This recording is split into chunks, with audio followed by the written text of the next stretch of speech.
Satyamayi Parame Satyamayi Parame Satyamayi Parame Satyam Jnanam Satyam Jnanam Jyotir Arvinda Satyam Jnanam Satyam Jnanam Jyotir Arvinda Satyam Jnanam Satyam Jnanam Jyotir Arvinda Jyotir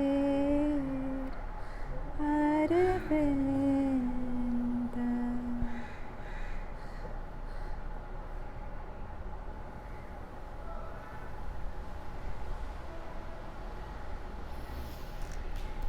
So as you can see, the topic of, if you need a backrest, either of you can, you need a backrest? Okay.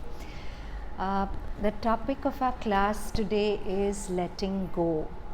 So what do you think, what are the different things we could let go of? What are the things we... Ego, right? We want to let go of our ego. Anything that branches from the ego is wrong. What does that mean, Nash, specifically? Our sense of I. In everything we have a sense of I. It's I'm happy, I'm happy. So how do you let go of that? What does it mean to let go of that?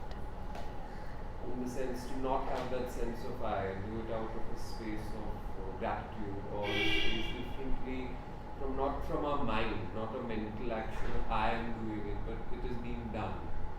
Yeah. So what we hold on to very tightly, the most tightly out of everything, is our self-image. Any fear is a fear of that self-image being threatened, right? So when Buddha's chief disciple Ananda told the Buddha that sum up your teachings for us in one sentence, so the Buddha said, I'll do even better. I'll sum up my entire teachings for you in a gesture. So he did this and he did this. This is grasping onto a conditioned sense of I. And that sense of I is just a mental construct. It's a bunch of thoughts in your head. And the whole process of coming home to your truth is somehow letting go of that I, of seeing that that I is not what you think it is. I mean, it's not that you don't exist, but you don't exist as the I that you think you are. There's something else that you are, like those blades of fan. There are 3 blades, but because of speed it's looking like a whir. And if you hadn't seen the fan start and 3 blades rotating, you wouldn't believe it's just 3 blades, right? It looks like a whir. And the faster it goes, the thicker the whir gets. At a very high speed, it looks like a solid white disc. So your whole mind-body construct is just that, energy moving at such a fast speed that it's appearing to be solid and permanent, when actually it's a flux and flow. But so there's a beautiful saying, you never step into the same river twice, right? Because you've stepped into the river and you step into the river again, fresh waters have flown past. Each of us is like that river of consciousness constantly flowing past, but because of the illusion of speed, our subatomic particles moving at very high speed, that river appears to be something solid, something frozen, but actually we are something that's constantly moving. And when we if I was obsessed with waters of a river and I held it in my hand and tried to hold on to it, what would happen to it? It would slip out, and I'd be unhappy that what I'm trying to hold on to so much is slipping away. But when I'm trying to hold on to my self image in a way that it never gets threatened, I'm doing the same thing. I'm holding on to a constantly mobile river of consciousness and saying that it shouldn't change. If I have this impression in Varun's mind of myself, my self image is good if that impression is constantly maintained, right? A lot of our happiness is about maintaining a certain image in people's minds, at least when we are much younger. Later on that gets a little more muted, but earlier on. So we want to maintain that particular image in a person's mind, and so long as we manage to maintain that image, we are good. But the moment that image gets threatened, we start suffering, right? But it's good to understand that if I'm taking Varun's name, Varun is also a mobile river of consciousness. Varun is also changing. So will it not be true that depending on Varun's mind state, his image of me will be different, right? Each object is perceived differently by different subject, and if Varun is a subject which is constantly changing, me as an object in that changing subject will also be different. When he's in a bad mood, that bad mood may color his ideas about me. When he's in a good mood, he may be more generous about me. So what he thinks of me is not really about what I am, but it's about what he is at that moment. But for me, when I forget this truth of anicca, that's why Buddha said that all unhappiness comes from mistaking the impermanent to be permanent. That everything is impermanent, but because you forget this impermanence, because reality, your sense perception contradicts it. It looks like Mona sitting there and she's not changing, but quantum physics will tell you that she's changing. She has changed billions of times from the time she sat there to now. She's a different Mona, but that is not visible to my seeing. So I think it's the same Mona. And that same Mona should perceive the same Anahita. But that's not going to happen. It's going to constantly change. Which is why to invest ourselves so heavily on how we appear in people's mind, it's digging our own coffin, right? Because we are trying to build our castle of happiness on shifting sands. The next shift of the sand, the castle will vanish. So it's never very sensible to be very invested in how people perceive you, the impressions they have of you, because it's going to be shifting sands. And that's why the mother says, I'm not quoting her verbatim, but she says that don't be too bothered about what people think of you. What's more important is your relationship with the divine. What's your relationship with the divine means with your truth, not what people think of you, because that's going to constantly change and you're not going to have control over it. So we come to the PDF. Toll's words, Eckhart Tolle. You are a human being. What does that mean? Mastery of life is not. Did I? Oh, yeah. These are beautiful words by the Dalai Lama. These words are found in a monastery in the Himalayas, which is the oldest Indian monastery existing, which is functioning, and these words are put up there. Every day, think as you wake up, today I am fortunate to have woken up. I am alive. I have a precious human life. I am not going to waste it. It's such a beautiful thought to wake up with. It's so simple, but it's so beautiful. Today I'm fortunate to have woken up. I am alive. I have a precious human life. I am not going to waste it. I am going to use all my energies to develop myself, to expand my heart out to others, to achieve enlightenment for the benefit of all beings. I'm going to have kind thoughts towards others. I'm not going to get angry or think badly about others. I'm going to benefit others as much as I can. Now, a mind like Dalai Lama's can say this and mean this because his life is constantly poised in this gesture. He's constantly, obviously, poised in a gesture where he's releasing himself. If I'm very tightly holding on to myself, I'm too invested into preserving that I, in making that I look good, in making that I succeed. I have much less energy to think of others or to invest into others. So, it's a beautiful prayer, something we can grow into. Every day, think as you wake up, today I'm fortunate to have woken up. I am alive. I have a precious human life. I'm not going to waste it. I'm going to use all my energies to develop myself, to expand my heart out to others, to achieve enlightenment for the benefit of all beings. I'm going to have kind thoughts towards others. I'm not going to get angry or think badly about others. I'm going to benefit others as much as I can.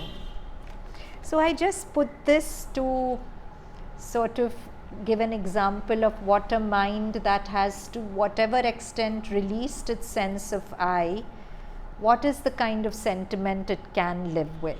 For us, these are beautiful words we can appreciate, but honestly, very few of us live with this sentiment, right? Because we are too caught up with our I. So Toll says, you are a human being. What does that mean? Mastery of life is not a question of control, but of finding a balance between human and being. Human being is made up of two terms, human and being. So it's about finding a balance between human and being. Mother, father, husband, wife, young, old, the roles you play, the functions you fulfill. Whatever you do, all that belongs to the human dimension. So the roles you play, the images you have of yourself, the images you want to maintain in other people's heads is part of being human. It has its place and needs to be honored. But in itself, it is not enough for a fulfilled, truly meaningful relationship or life. Human alone is never enough. No matter how hard you try or what you achieve, human alone is never enough. Then there is being. Human being is made up of human and being. So human is this. Then there is being. It is found in the still, alert presence of consciousness itself. The consciousness that you are. Human is form. Being is formless. Human and being are not separate but interwoven. Beautiful, na? Beautiful play of words. Where he's saying human is what you're thinking you are in your mind. But there's another dimension to you, being. Being is the awareness in the background, that ultimate observer who is observing the play of your thoughts. And both have to exist in harmony with each other for the human being to reach its full completion. Do you have a question, Purvi? Okay. When you become aware of the transience of all forms, your attachment to them lessens and you disidentify from them to some extent. So, the Buddha, one of the most important pillars of Buddhism is anicca, impermanence. The fact that all phenomena of mind and matter is constantly changing. That you are that river of mind and matter which is never the same.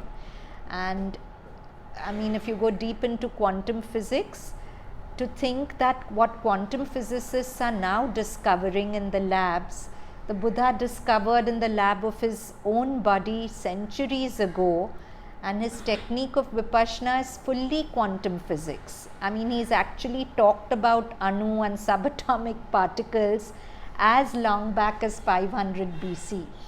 So he had understood through experiments of with his own body that everything in the field of mind and matter is constantly changing. So if you understand that everything is constantly changing, will you be attached to anything? You'd find it foolish to be attached to anything. No, if something goes away, you'll say, yeah, I knew it was going to go. And you won't wish anything away, even if it's unpleasant. I know it's going to go. What's the point of wishing away something that's anyway going to pass? So that's what Toll is saying here, that when you become aware of the transience, changing nature of all forms, your attachment to them lessens and you disidentify from them to some extent. This is the key to it, to disidentify with it. Why do you identify so much with your thoughts and your body? Why is there such a strong, in Vedanta there's a term sayujya, identification with the mind and body? You're so closely connected to you. You feel you're so closely connected. Why are you feeling so closely connected to it? Because you reference to it all the time. Yes?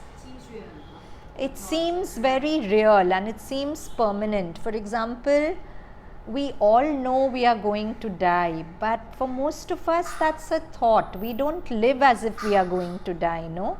We live as if this being is a permanent solid thing. And when thoughts come also, we feel those thoughts are real, they are permanent, they are us, isn't it? So we get super identified with thoughts and our body. But what Toll is saying, that if you contemplate anicca or impermanence deeply enough and you see that this body is constantly changing, the thoughts are also constantly changing, I can't be something that's changing constantly, right? There's a sense that I can't be something that's such a quicksilver change. So then you lose interest in the thought. To some extent, you lose your obsession for your body also. You should look after the body, but many of us are obsessed with the body in a negative way because we feel it is us, we are identified with it. But if we can really see that I call it my body, but my body, by definition, if something is mine, I should have control over it, right? In which case I should have control over not letting my throat become sore. Yeah, I should have control over not letting my hair turn white. I should have control over not putting on weight. But I don't have any control over it, or a very limited control, right? So there's obviously the universe controlling what I call even my body. In fact, my body, if you look at quantum physics, it will tell you it's a universal agglomerate, it's not individual. All matter, quantum physics says, is a continuum. That means my body is continuous with siddhis, continuous with pratna. But because of our senses and the maya created by our senses, we can't see this continuity. But actually my body is continuous with the whole universe, and the whole universe plays on my body to give it whatever shape in tandem with my mind and thoughts. Not even my mind and thoughts which pass through here and there. So if my body is something which is constantly changing as a universal flow and not an individual flow, then how can I really call it mine? It belongs to the energy that it is, right? It belongs to the universe. Similarly, if I am possessive about Joyanne, for example, I want to make Joyanne mine. I resent it if she spends time with somebody else, hypothetically. But Joyanne is also a universal agglomerate. She belongs to the whole universe, isn't it? The whole universe is flowing through her and giving her shape. So if I'm wanting something that's universal as my own, I'm asking for trouble, no? In Ishavasya Upanishad, there's a beautiful line, Ma Gridha Kasya Svidhanam. Why are you coveting wealth that doesn't belong to you? Because everything belongs to the energy that it is, belongs to the universe, belongs to Ishwar. It says, no, Ishavasyamidam sarvam yat kincha jagatyam jagat. All this is for the habitation of the Lord in all the worlds within the worlds, the subatomic, the physical, the atomic, all the worlds within the worlds, jagatyam jagat. Everything belongs to the energy that it is. And whenever I get possessive, I am trying to covet wealth that does not belong to me. So obviously I'm going against the flow of life. I'm going to be unhappy. Coveting others is one thing, but my biggest ignorance is I covet myself. I want to sort of hold on to myself, if you know what I mean. I want to, if I look a certain way, I want to stay looking like that forever. If I'm appreciated in a certain way by somebody, I want that appreciation to go on forever. I hold a certain place in somebody's heart, I want that to be forever. But there is no forever in the apparent universe. Of course, there's a forever in the universe that's not visible to my seeing, but in the universe that's visible to my seeing, there is no forever. Everything is constantly changing. And how does that make you feel when you think that everything is changing? The special affection I have with somebody, it will change. It may change into a different kind of affection. It may become deeper, lesser, but it will change. It's never going to remain the same. How does that make you feel? Essentially, we are seeking permanence. Yeah. So that is where path is leading us. So You're seeking to find that part which is permanent, away from the impermanence that greets your seeing. But in what you see, you're never going to find. There's a chair for you, Avinash, there. Happy birthday, Avinash. So, what was so? So when you really recognize what the Buddha said about everything being impermanent, how does that make you feel? Comforted. Why does it make you feel comforted, Nash? Because it takes off the pressure of being somebody. We are constantly living in the pressure Loud. of being somebody. Huh. We are constantly living with the mindset that we have to be someone, become someone. But if it's all impermanent and it's constantly changing, it doesn't matter what you are. It's the consciousness that you're in then. Yeah. It's if you're connected to that I sense, and that I sense will change as you are changing and everything changes, and that whole idea of I need to be this goes away. Doesn't matter, because then it's like shifting sand. I am shifting sand, you are shifting sand. Yes. I don't need to be a somebody to you, and you don't need to be a somebody to me. Right. What naturally happens is happening because of the play. Lovely. He said, I'm a shifting sand and you are a shifting sand. And where two shifting sands meet, they'll meet and it'll move on. So he feels solaced by it. Who doesn't feel solaced by it? Siddhi says it's scary. Why? I don't know, because then like what do you hold on to? What do you hold on to? It's a very big question, no? What do I hold on to if I accept that everything changes? Right? But that's the whole base. Now then you're connected. Then you realize that divine is the thread that is connected to everything. That's the whole Yes. joke of it all, right? It's impermanence which is covering complete and utter permanence. Like divine is consistently running through all of us. It's not that the divine changes. So there is a permanent substrate behind the apparent impermanence. There is a stable, immutable, unchanging part of you which is your true divine self, but you are not aware of it. It is aware of you, but you are not aware of It's it. like that center of that in the Vedas is that example, no, of the wheel Yes. and the center spoke Yes. of it. That The center doesn't move, and that's why, and they say that for anything that moves, there'll be a still center that doesn't move. yeah. So that's who each of us really is. So anicca really pushes us to, as Purvi said, look for that thing in us which is permanent.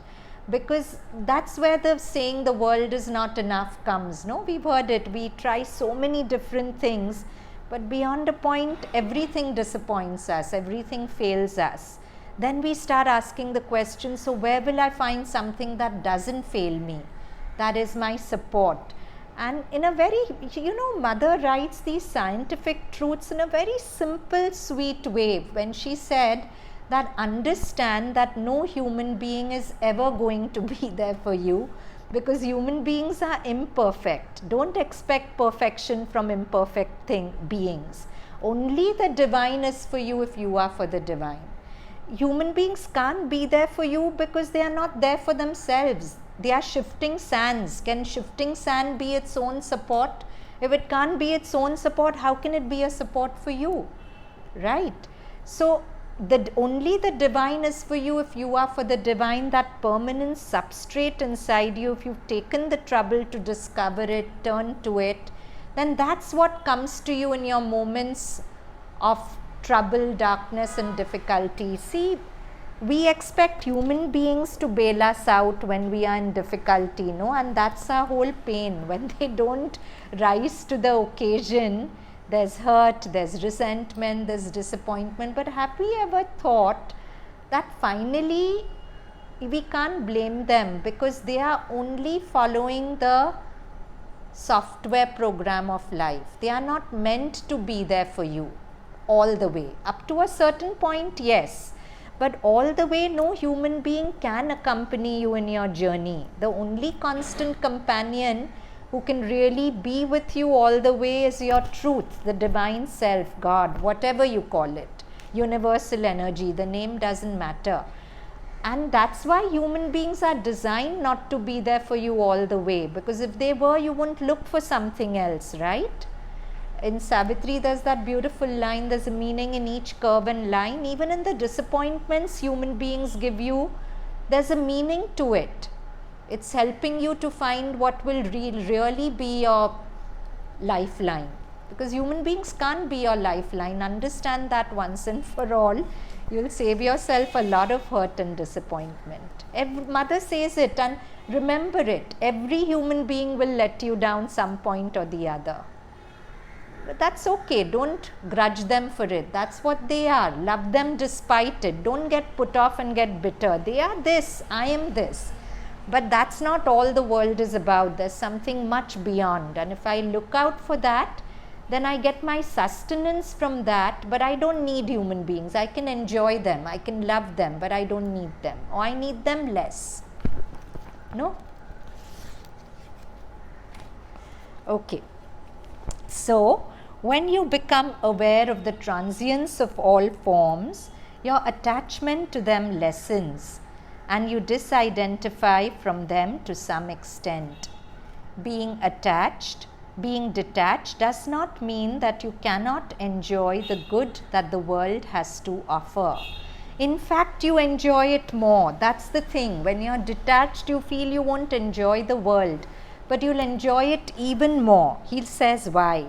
Once you see and accept the transience of all things and the inevitability of change, once you accept that everything is impermanent and change is inevitable, you can enjoy the pleasures of the world while they last, without fear of loss or anxiety about the future. Makes sense, no? When you are attached to something, you're not fully enjoying it because you're with that person out of fear. Oh, please keep liking me like this. Or you're seeing, now he talked to me like that, now he doesn't like me, he's getting put off. There's constant fear of loss which makes you not enjoy the person. But when you're detached, you actually enjoy the person's company much more, right? When you are detached, you gain a higher vantage point from which to view the events of your life instead of being trapped inside them.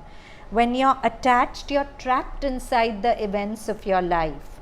But when you are detached, you gain a higher vantage point from which to view the events. Then, as they say, if I'm this tall, I'll see only so much of the floor.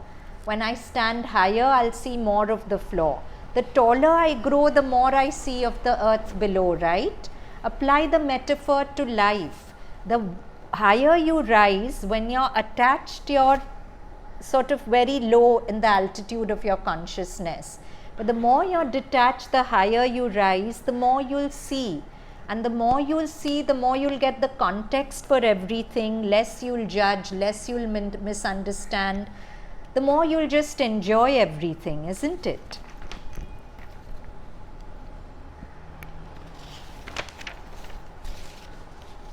How do you let go of attachments to things? Don't even try, Toll says. It's impossible.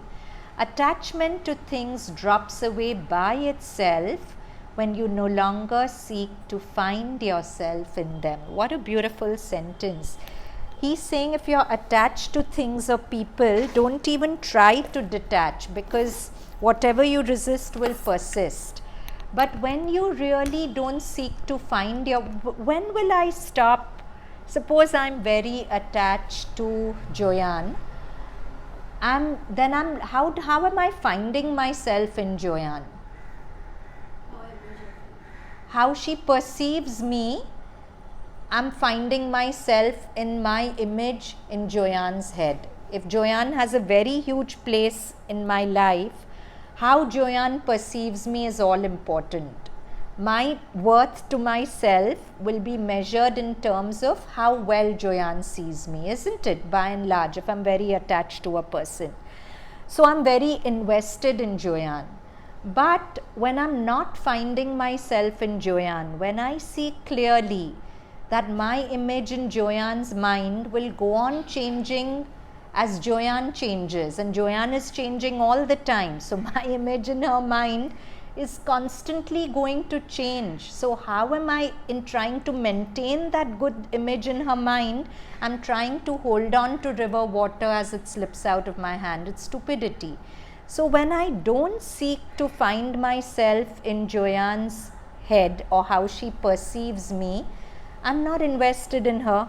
Then my attachment to her will fall off by itself, isn't it? I'll still like her, I'll still appreciate the good things about her, I'll enjoy her, but I'm not invested in her to give me my self-worth. The problem is when I'm invested in one person to give me my self-worth.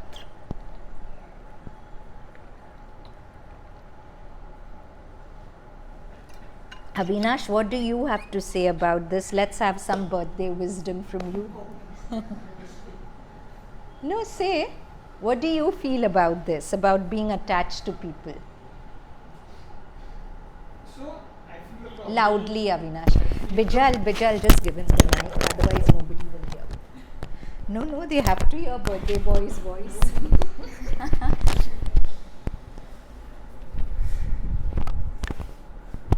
Don't change the camera. Leave it. Miss, I feel the problem is like attachment. I mean, it will always cause a problem later on. It's good right now. Why is it good and why will it cause a problem? It's good for various reasons. I mean, comfort as one thing. You feel that, okay, this person will do this for me or whatever that thing is, right? Then you peg your expectations to that.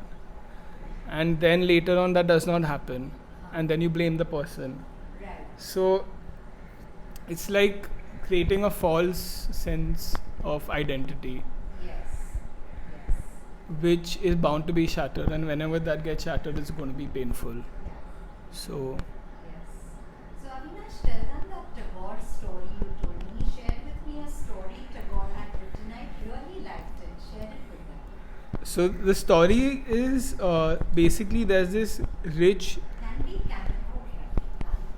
Come on, come on.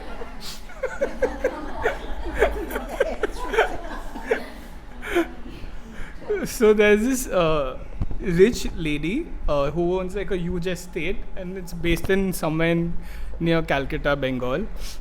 And she comes across a man, and the he's pretty average, and they fall in love. But the lady has a condition that, she says, I have a huge land, and it's so big that there's a river flowing through the land. And she's like, let's get married. And she only proposes, but she has the condition that I will build one house for you on one side of the river. I have a house on the other side of the river. We will not stay together. We can meet each other when we feel like it, or as and when we bump into each other. But just because we're married, we don't have to be like in the same house and just do everything the same time. That's my condition. And the man refuses. And also that you told me that she said that we won't make a routine that we Yeah. have to meet every day at Yeah, this time. there's no routine. I meet you when I want, you meet me when you want. Correct. Like, there's no routine to it. We'll keep it free flow and not have any commitments to each other. That is the whole part of the story. And the man cannot handle it, so he refuses it. But So Tagore was so ahead of his times, no? Was it Tagore? Tagore. Who wrote a story like this? Can you think the person who made Shanti Niketan and is so founded in Indian culture, but so ahead of his time to write a story? I'm not saying this is the ideal scenario, but he has a point that we fossilize relationships when we put them into molds of expectations. Why not let it be spontaneous? Let's not have a fixed thing that we have to meet at 7:30 every day. Suppose I'm in a bad mood and I'm forced to meet you at 7:30, we'll have a bad time. Instead, let's do it in a way that we are both happy to meet, and if I'm not in a mood to meet you, it's nice if the partner can understand that it's not that I'm loved less, he needs time out, let him be.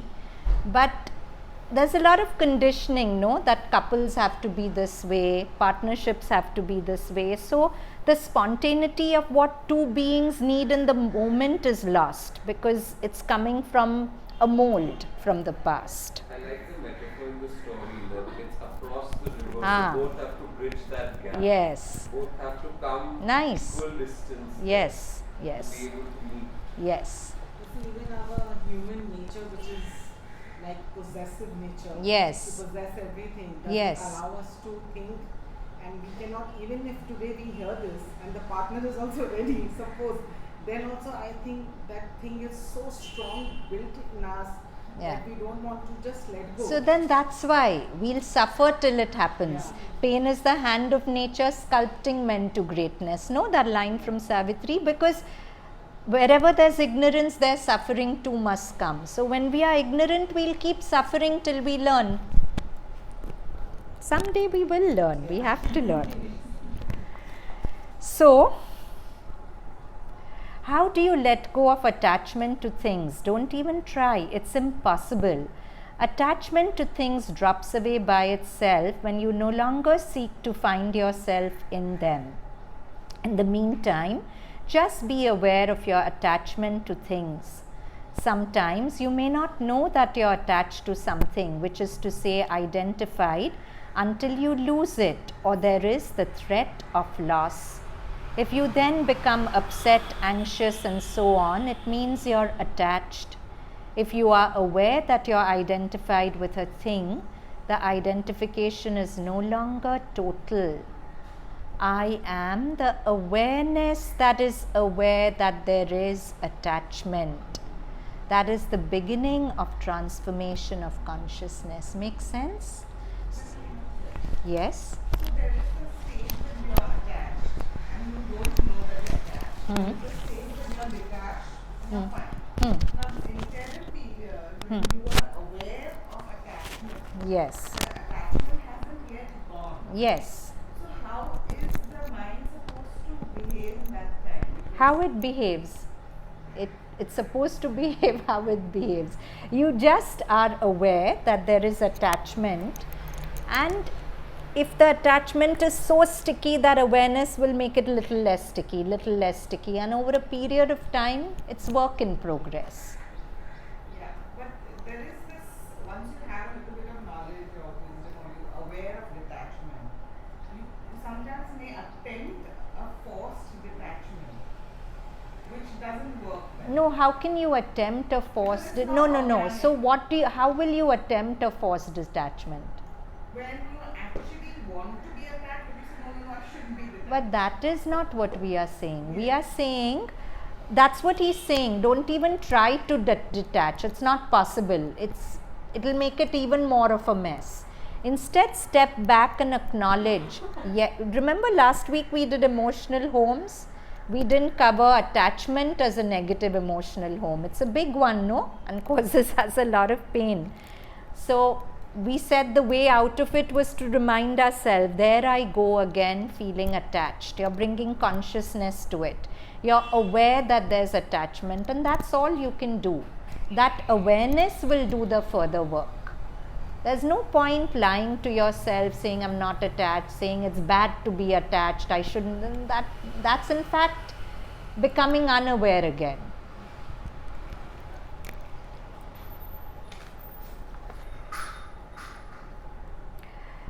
Give up defining yourself or to others. You won't die. So stop defining yourself or to others. You won't die. You will come to life. And don't be concerned about how others define you. When they define you, they are limiting themselves, so it's their problem. Whenever you interact with people, don't be there primarily as a function or a role. What does that mean, to be with people as a function or a role? You enter a space always with an image of how you fit into that Yeah. space.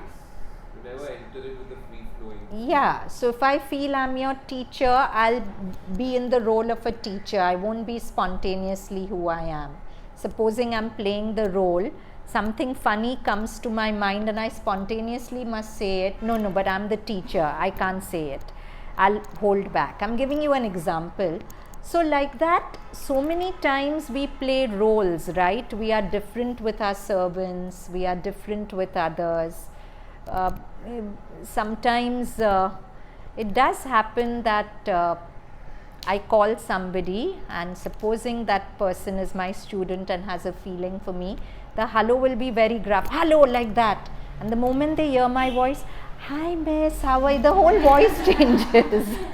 So it's like a role. You're ready to talk this way to one person, and immediately you switch to another role when you hear somebody else's.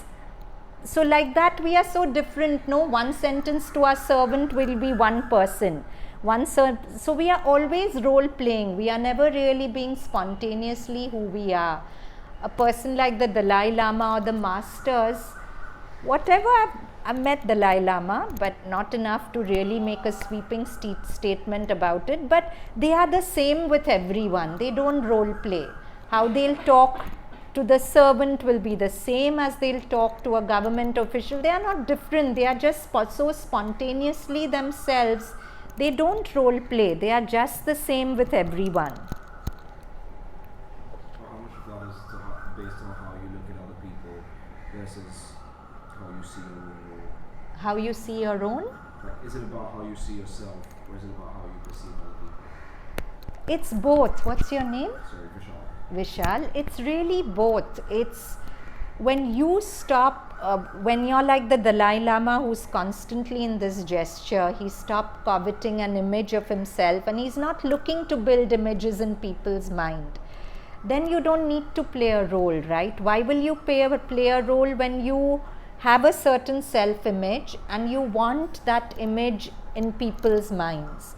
But somebody like the Dalai Lama has no need to define himself to himself and has no need to define people. He just sees people as universal life. I mean, their whole perception is different. They don't see people as separate individuals. They just see, I mean, that's a whole different ball game what their perception of people is, but it's certainly different from how an unenlightened mind will perceive people. So, whenever you interact with people, don't be there primarily as a function or a role, but as a field of conscious presence. What a beautiful line. Whenever you interact with people, don't be there primarily as a function or a role, but as a field of conscious presence, just awareness. Not trying to create an image in anyone else's mind, because you don't have an image of yourself in your own mind. You're just attention. You're not a person, if that makes sense. The joy of being, which is the only true happiness, cannot come to you through any form, possession, achievement, person, or event. Through anything that happens. Quite a statement, no? The joy of being, which is the only true happiness, cannot come to you through any form, possession, achievement, person, or event. How many of us understand what this joy of being is? Can I have a show of hands? When have we experienced this joy of being? When have you? So when has that happened for you? When I'm in nature. When you're with nature. For you? Just random moments where everything is calm. Random moments when nothing has happened to give you that peace. Okay. Who else raised their hand? Yeah? I have seen it and experienced it through children. Okay. I've seen When it you teach when children. you're teaching and when you're with them, they are in that state so naturally that it emanates to you. You get caught, you get lost for a moment. It's like an amnesia where your intelligence and mind goes away. Okay. Okay. Anyone else? When you're drawing, you're an art teacher. Anyone else? It's that in the zone feeling that you get something. Yeah. You're Yeah. not identifying how it's come or why it's there. Yes, but it's there. So Toll says the joy of being, which is the only true happiness, cannot come to you through any form, possession, achievement, person, or event, through anything that happens. That joy cannot come to you ever. It emanates from the formless dimension within you, from consciousness itself, and thus is one with who you are. So, Siddhi, you were saying that what do I hold on to? This is what you can hold on to. We are looking at events and things to make us happy, but that's always going to be a short-lived happiness. But if you experience more and more moments of that flow, that being in the zone, then that is your anchor to permanent peace and happiness.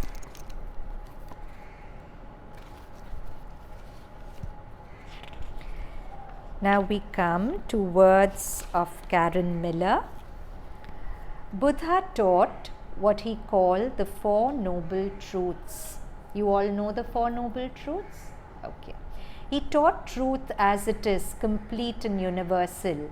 He called it noble because there's nothing truer than what is. You don't have to believe this is true because you experience it every time things don't go your way. She's saying every time things don't go your way, you experience the Four Noble Truths.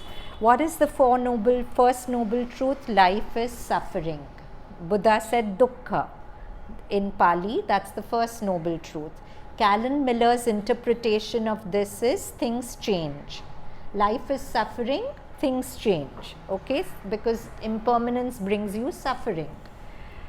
Second noble truth, the origin of suffering is attachment. Okay? Karen Miller's interpretation, it hurts when things change. What is attachment? Hurting when things change. 3. Third noble truth, cessation of suffering is attainable, the Buddha says. Karen Miller interprets it as accept that things change. There is a way out of suffering. Fourth noble truth, Karen Miller says, by changing yourself. So she said that you experience the four noble truths every time things don't go your way. Because when you don't go your way, you suffer because things have changed from your image of them. It hurts when things change. What is the way out of this hurt? Accept that things change. How do you accept that things change? It's common sense. It's inevitable. Things are changing. You have no choice but to accept it. And there is a way out of suffering by changing yourself. Changing yourself to somebody who keeps resisting change, to somebody who says, yeah, I know it's going to change. I actually heard of a practitioner of Vipassana meditation. Vipassana is based on anicca. The whole practice is on change. So I was told that these parents, when they lost a young son they were very fond of, they didn't shed a tear but they just kept sending the soul of the son metta because they are the kinds who'd done 20-day Vipassana retreats and very deeply into this. But you can't even imagine, apparently they said, well, we knew things change and we knew at some point our being together was going to change. Either we would go or he would go. I mean, phenomenal if that can be, because I think the worst tragedy is for a parent to lose a child. No, you can deal with any other loss, but for a parent to lose the child, but if this is the kind of strength practice can give you, of course they must have gone through their own pain, but even to say it, it's phenomenal. So, there is a way out of suffering by changing yourself. When we try to imagine what it means to overcome our attachment, we picture cruel and unfeeling indifference. But that is never the outcome of overcoming attachments. That is never the outcome of accepting what happens. That is never the outcome of allowing people and things to be as they are. The outcome of non-attachment is love. Big one, no? So different from what we think love is. The outcome of non-attachment is love. So would we say that these parents who didn't shed a tear when their child died were unfeeling? I would say not. But that is really love, non-attachment, because we do know that when we grieve a lot when a person moves on, it interferes with the person's onward leading journey. And maybe this is a different kind of love where the parents were in a constant state of metta, sending the soul loving kindness. How much more it would have helped the soul than if they had just sat and wept and held the soul back. It changes our whole perception and definition of love, na? The outcome of non-attachment is love. How would you agree with this, disagree with this, that the outcome of non-attachment is love? Huh. Pain only comes with attachment. Right. And then you have energy free to give to the person, no? Otherwise all your energy goes into resenting the person. You didn't do this, you didn't do that, you didn't fulfill this expectation. All your energy gets blocked in that. But when you're not attached, you have energy free to really give and invest into the person's happiness. Varun, what do you feel? Do you feel non-attachment is love? So to what extent do you not feel?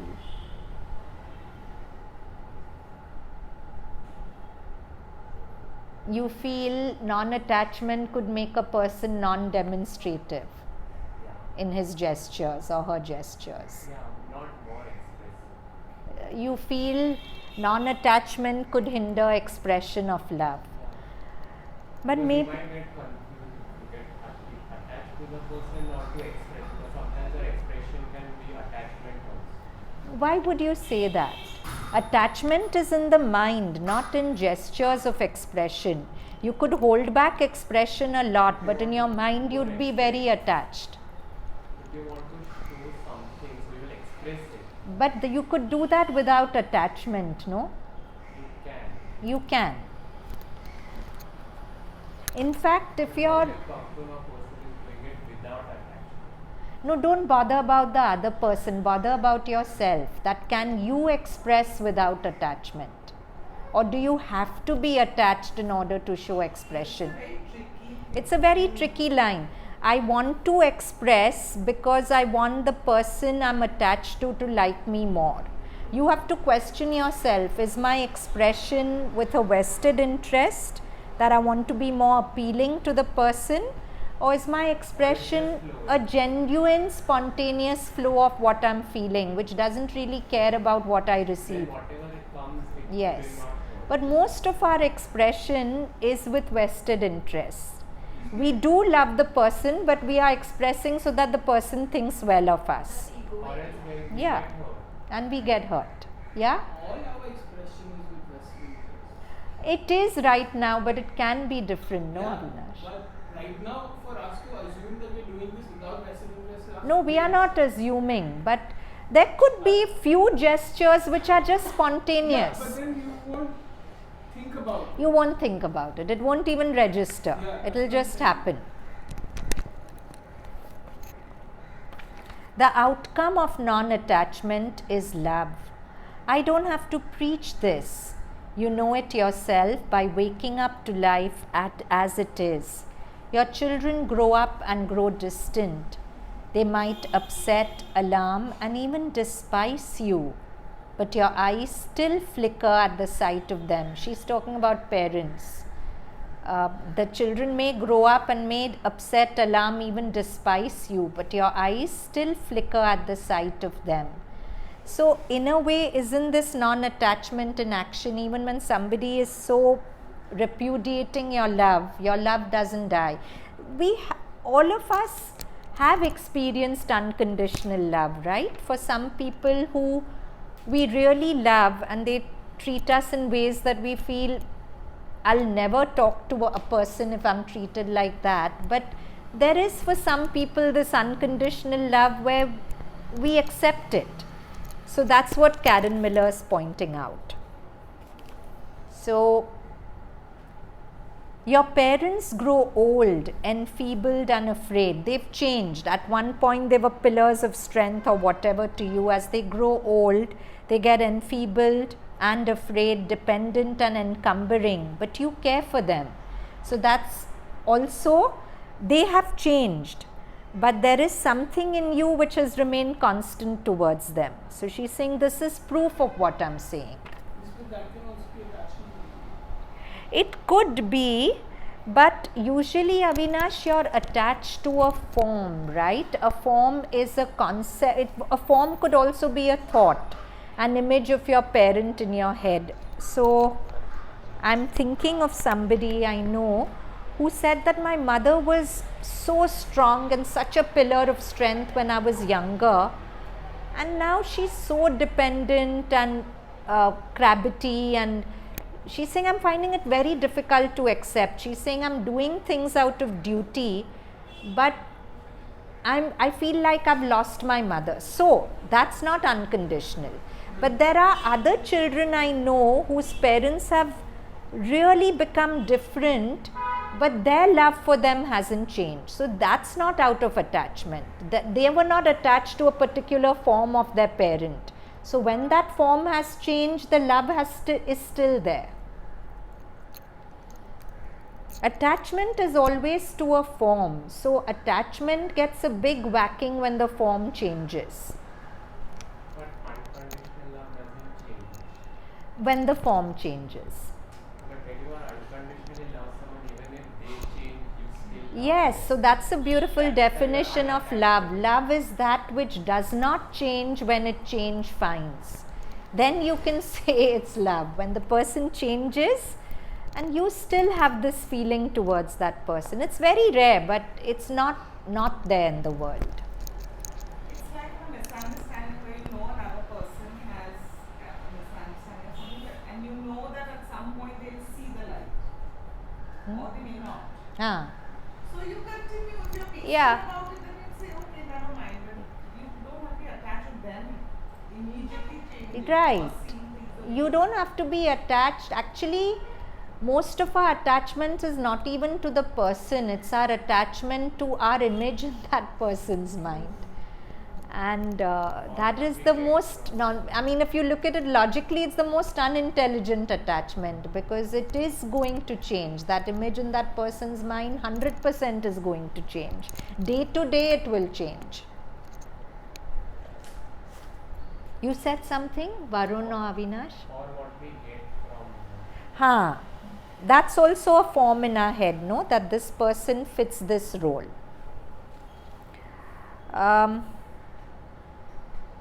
So your parents grow old, enfeebled and afraid, dependent and encumbering, but you care for them. Sickness comes, disaster strikes, and the seasons change. Everything falls apart, no matter how hard you've tried. All that forethought, planning and prevention. This life of ours is strewn with faded blooms. This life of ours is strewn with faded blooms. You didn't sign up for the hard part, but that is the way it is. How will you love what you don't even like? Big question, no?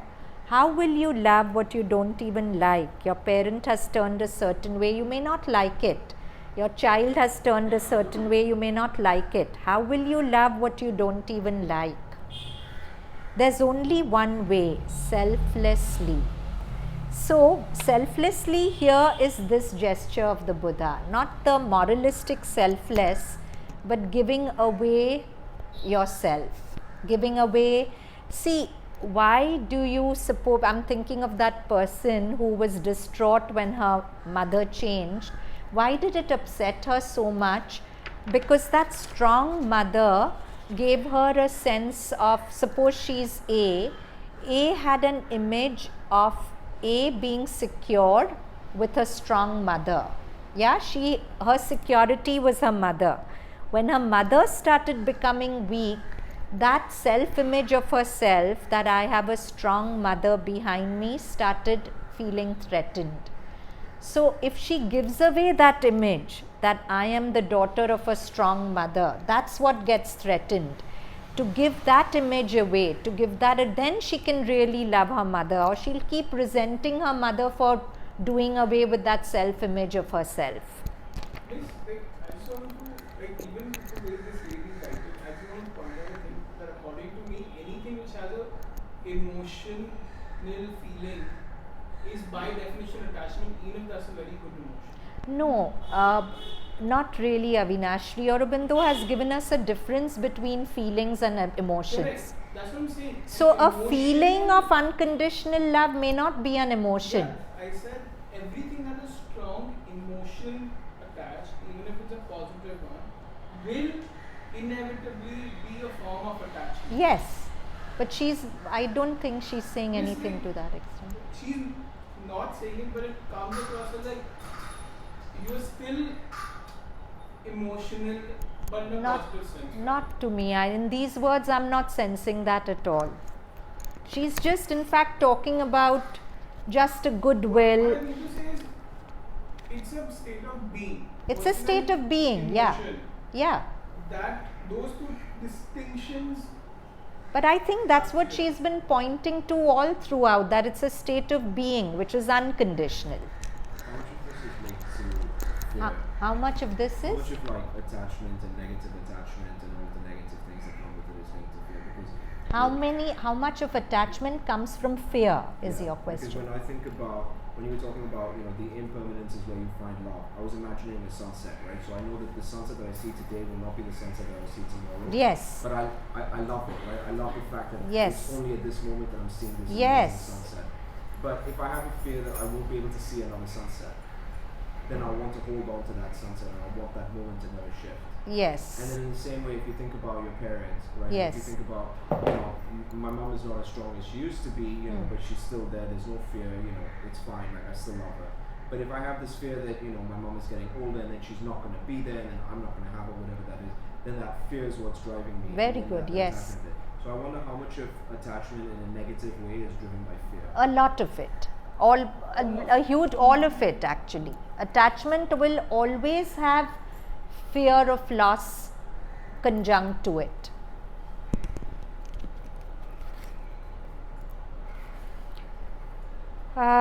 When you act with compassion, all you're doing is undoing ignorance, suffering, fear, anger, exploitation, alienation, injury, blame, you name it, simply by undoing the stingy hold you keep on yourself.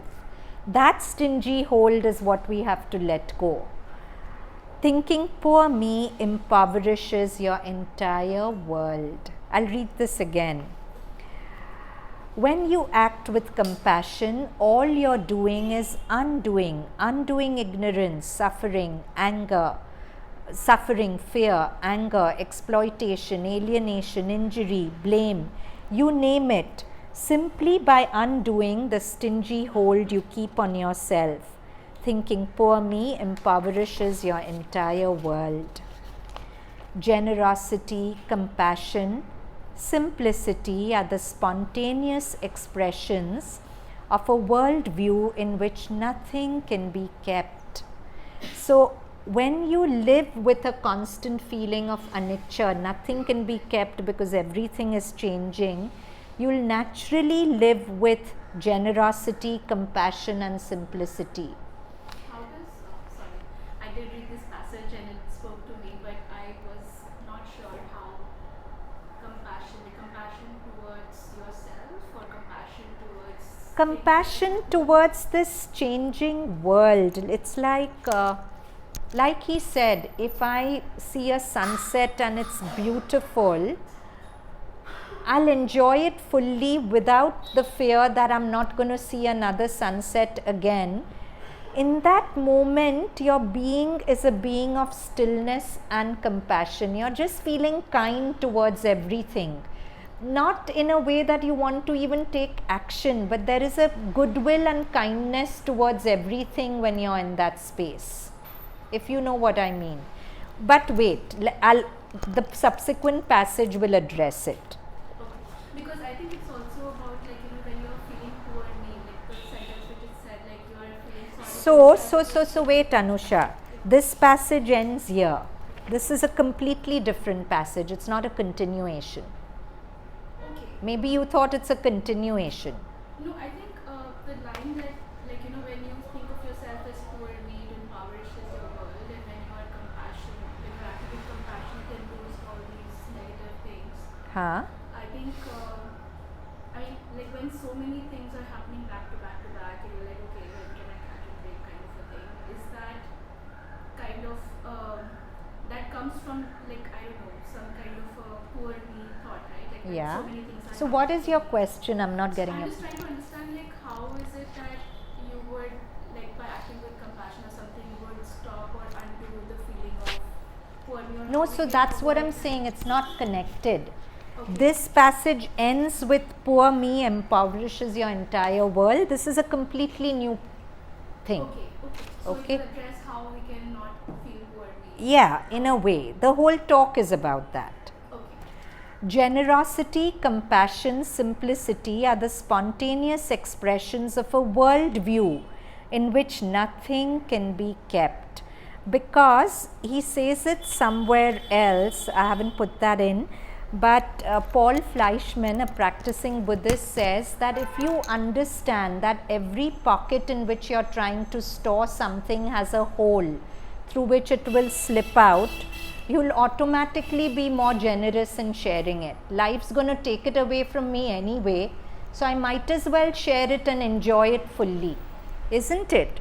For example, at work, if I am very possessive about limelight or being the best or whatever.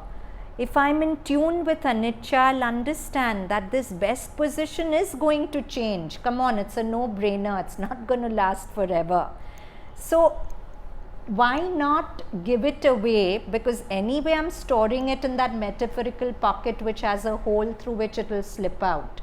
So why not generously share my ideas and whatever and enjoy good relationships instead of spoiling my relationships by trying to hoard, not share, whatever. So Anusha, that's what this means. A mind which is a spontaneous expression of a worldview that nothing can be kept. Generosity, compassion and simplicity are the spontaneous outcomes of it. Suffering is a common bond and materiality is only an obstacle to a finer trajectory of spirit. People who have vibrated deeply in anicca know that every pocket sooner or later gets a hole. Since nothing can be kept, it might as well be shared. Such a beautiful line. Since nothing can be kept, it might as well be shared.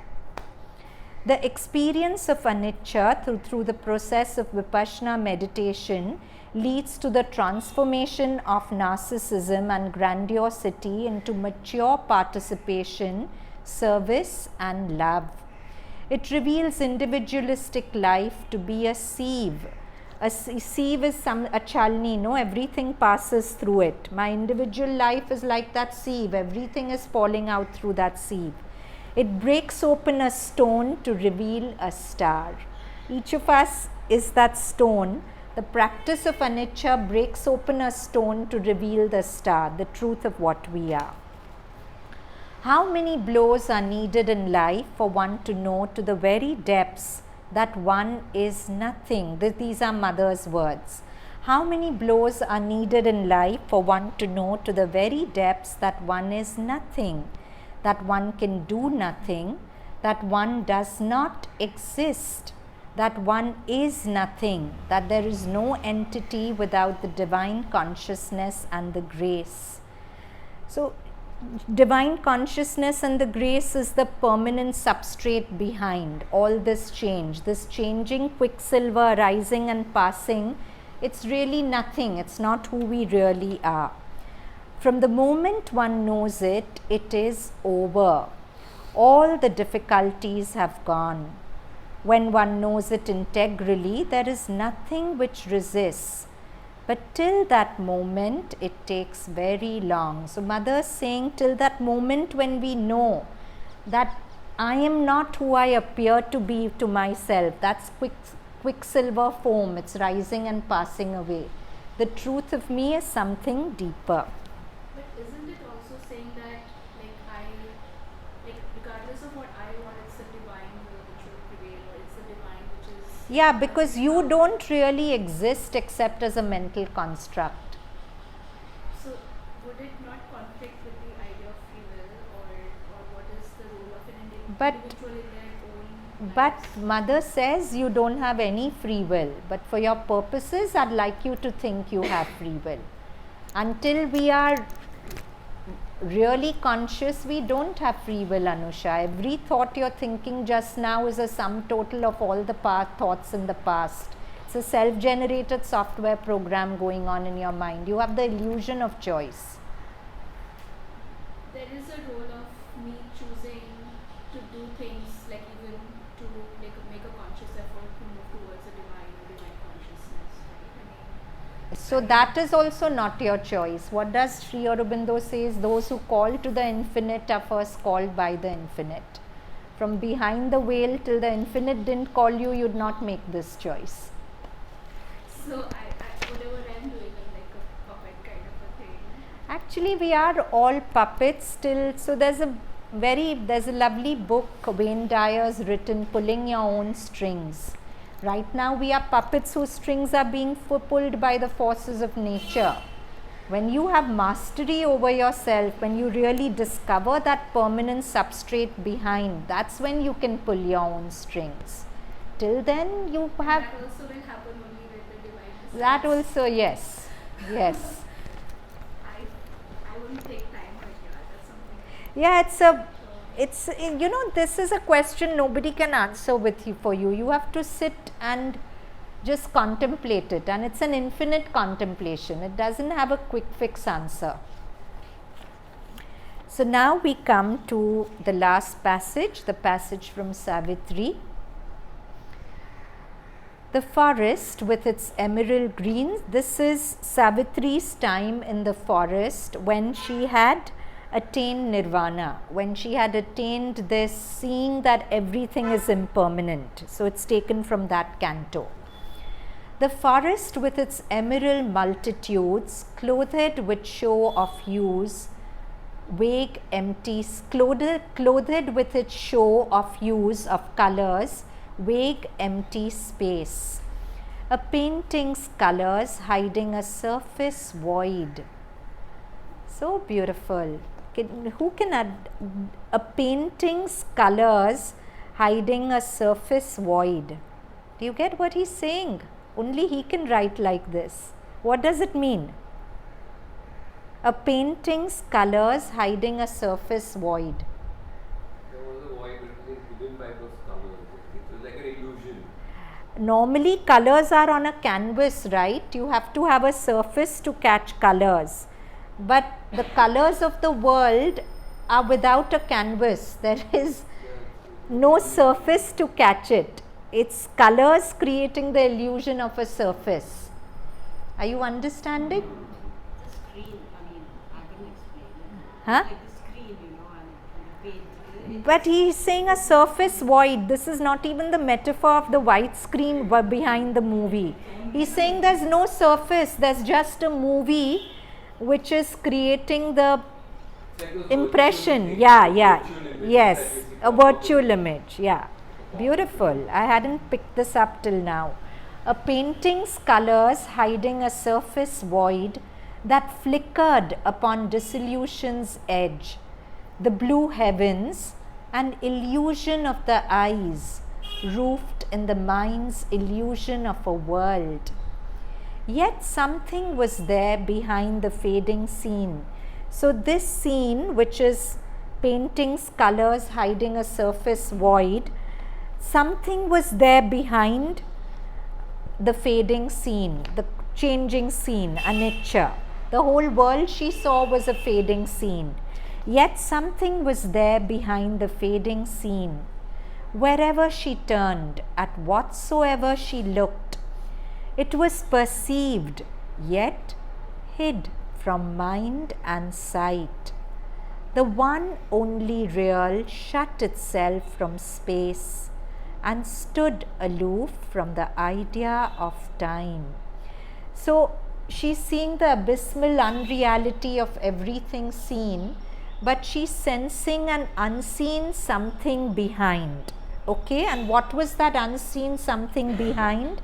The one and only real shut itself from space and stood aloof from the idea of time. Its truth escaped from shape and line and hue. So the real, the permanent, the still center, its truth escaped from shape and line and hue. If I see shape and line and hue, I don't catch it because its truth is escaping that. All else grew unsubstantial, self-annulled. This only everlasting seemed true. What was this that seemed true to Savitri's vision in that state? What was this? This only everlasting seemed untrue. That's something, that substrate behind which she can't define, she can't name, but she's sensing it. When it's like Ramana Maharishi gives us that example of seeing a snake, seeing a rope and thinking it's a snake. So this world is the snake, and Ramana says that so long as you keep seeing the snake, you'll never see the rope. When the snake starts fading, you start seeing the rope. So the snake is this world, phenomenal world of appearances that Vedanta calls Jagat. Now in that state, for Savitri, this Jagat is fading. So the snake is fading and she's seeing the rope, which is the God substrate behind. That's coming alive for her. but it's not visible to the senses. It's not something that can be caught by the five senses. All else grew unsubstantial, self-annulled. This only everlasting seemed untrue, yet nowhere dwelt. It was outside the hours. This only could justify the labor of sight, but sight could not define for it a form. So I gave you that example, I think 2 Savitri talks ago about AI, right? I told you that artificial intelligence is to the programmer what we are to the self. Do you get it? The programmer creates the artificial intelligence and the self creates this, the puppet, whose strings are being pulled by the self. So in a way, our higher self is pulling the strings of our surface self. So that's what it's linked to over here. This only could justify the labor of sight. Our seeing is a gift of that self. That self has programmed our vision. But sight could not define for it a form. But we cannot see that. The AI cannot see the programmer, right? The programmer can know the whole AI and change it and whatever. But artificial intelligence cannot see its programmer. So that's what he's referring to over here. This only could justify the labor of sight, but sight could not define for it a form. This only could appease the unsatisfied ear, but hearing listened in vain for a missing sound. This answered not the sense, called not to mind. It met her as the uncaught, inaudible voice that speaks forever from the unknowable. It met her like an omnipresent point. Such a beautiful phrase, a point which is present everywhere. It's a beautiful definition of God. God is an omnipresent point. Do you understand? Omnipresent is present everywhere. It's that one point which is present everywhere. So everything is that one point of God. It met her like an omnipresent point, pure of dimensions. A point has no dimension, no? Geographically it's defined as something that has no length, breadth or height. Pure of dimensions, unfixed, invisible. The single oneness of its multiplied beat, accentuating its sole eternity.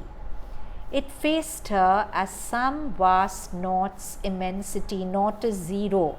So this omnipresent point faced her as some vast zero's immensity. It's a zero which is immense. Look at his Pillai of why zero? Because it's empty of, like they say in Buddhism, shunyata, it's all forms of mind and matter are empty of a permanent self. So empty of the permanence it's supposed to have. So it's an emptiness which is vast, accentuating its sole eternity. It faced her some vast naught's immensity, an endless no to all that seems to be, because she's seeing this is a fading scene hiding an empty surface. So an endless no to all that seems to be, an endless yes to things ever unconceived. We are in the opposite state just now, right? We see an endless yes to everything that we sense with our senses. And if we are very scientific minded, an endless no to the intangible. But hers was a reversal of consciousness. She'd come to a state where she's saying an endless no to all that seems to be and an endless yes to things ever unconceived. So we stop here. Anything to share? Any questions? Otherwise, let's just summarize and assimilate. So we sit with our eyes shut. The whole idea of our talk is to be able to bring it into our life and change our lives. Not just a feel good for the moment, but something dynamic, something life-changing. So how do we bring it into our life is what we'll quickly summarize just now. So we explored the Buddhist concept of anicca or impermanence. Quantum physics endorses this, that all matter is subatomic particles moving at such a high speed that they give an impression of solidity, like if the three blades of a fan are speeded up to immense speeds, they'll appear to be a solid white disk. But just the way the white disk is not what it appears to be, its three blades moving, our solid body is not what it appears to be, its energy changing at very high speeds. So this whole flow of mind matter is constantly changing. The Buddha says that we suffer because we mistake the impermanent to be permanent. Because we cannot really see the subtle vaporization of ourselves, we feel we are constant, solid and permanent. And we are attached to the form of this body. We are also attached to the form that I have of the image of myself in my mind and in the minds of others. When I say I'm attached to a person, more often than not, it's my attachment to maintaining a certain positive image of myself in that person's mind. But if I truly understand that just the way I am changing all the time, the person I'm attached to is also changing all the time. The subject, as the subject changes, the perceived object will change. The subject is that person I'm attached to. As that subject changes from one mind moment to another, how that person perceives me will change. When that person's in a bad mood, he may not think of me very generously. When he's in a good mood, he may be more disposed towards thinking of me kindly. I have very little control over what another mind thinks of me. As Nash said, my mind is shifting sand. The person I'm attached to is another shifting sand. To expect a solid anchor in the meeting of two shifting sands is rather unintelligent. So if I give up my attachment to my self-image in my mind and in the mind of others, all the energy wasted in resenting myself or resenting others is freed up and is available to truly give. A mind which vibrates with anicca is a mind of compassion and service.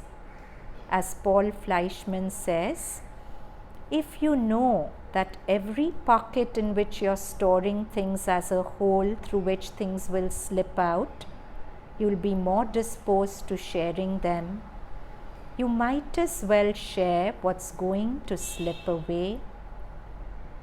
So to live with letting go of myself, of the moment, to constantly remember change, is to live a life of freedom, spontaneity and joy. Hands together in a namaste at the heart. Take a long, slow inhalation. Breathe out with Om.